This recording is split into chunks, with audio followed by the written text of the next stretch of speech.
All right, believe it or not, you guys, there is a winery just 10 minutes from downtown Austin.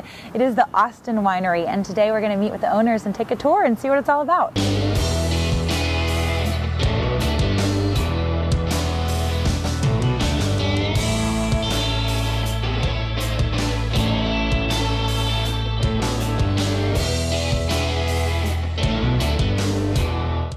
Owner Ross McLauchlan is waiting for us just inside the store.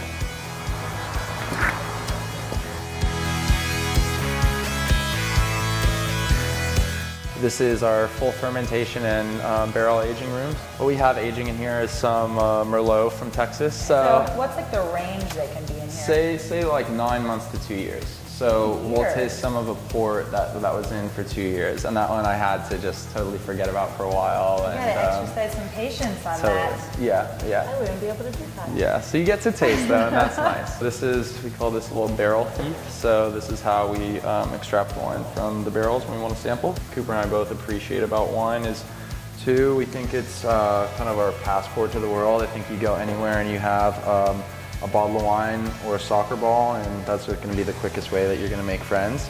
I love that motto. Yeah, I think that's one of our, it's definitely, in its best of times, wine and soccer are very communal, unifying things. In bad times, people die over them, but we'll focus on the good. Stick to the best of times. Okay, wait, so how do you do the swirl if we don't have a table? So if you don't, you've got to get a little surface area. Your palm will work, but okay, my palm's gonna work this time. And you said it's like drawing circles, right? And so what you're doing, you're making a little tornado of senses here because it's only been in oak for a little while. It's all fermented, so it's already boozed up, but this is just aging, right? And so when you smell it, what is it that you're looking for? Or you're just like identifying the flavors? Well, if you smell it, yeah, smell it. Oak rounds out that bitterness and is going to make the mouth feel much more velvety and smooth. So this is obviously very early. It's like kind of rough on the edge of your palate right now. That'll totally be gone in about a year. It'll be really, really nice and gentle. So one of these barrels has been fined with egg whites and one hasn't. So the second side of what Cooper and I really like about wine is that, it's nature's cocktail. There's nothing in here but, fermented grape juice, aged in barrels, and egg whites sometimes. So this is a French trick that they help to round out mouthfeel. So nature's cocktail, I love that. Yeah. I mean, this one definitely tastes really different than that one. Yeah, and they've been in the same barrel programming, but yeah, just that little bit of egg white will already kind of create that rounder mouthfeel. Yeah. It feels like it's aged a bit further down the line. And that's a good thing. That's so interesting. Yeah, so that's actually like one egg white per barrel. So just that very, very small amount will have a major, major influence. Can we go taste some more? Yep, absolutely. Perfect. So what we're tasting now is actually 100% Texas wine. We call this the workhorse. So with this one, it's going to be, you're going to get kind of like watermelon and black pepper, a little more like limestone character to it. It's really good. Yeah, it's like different for sure. Yeah, and all of the logos are so neat. Where did those come to be? Yeah, so this donkey reading a book. Casual, just donkey book reading classical stuff. Donkey reading a book, which everyone's used to.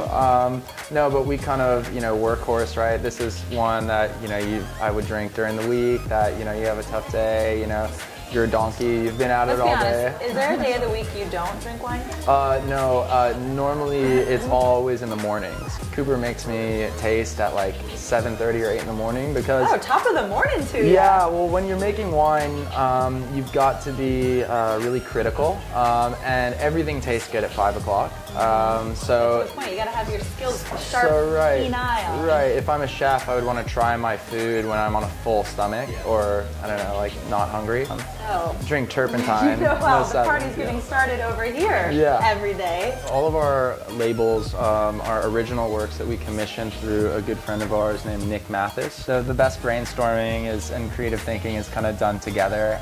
And so, yeah, we sit down, we taste the wines, we tell him what we think this evokes, and usually he goes in a totally different direction, and it usually works out better. So I think the coolest thing is that we're, 15, 20 minutes from downtown Austin at the very max. Like, how did you find this location, and what does that mean for you guys in terms of people being able to come out here?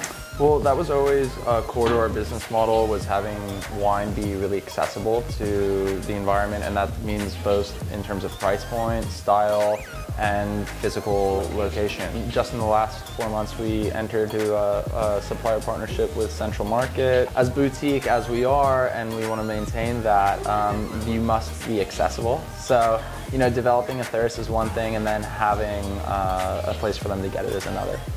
So if Austinites do want a place to go get it, what are the restaurants?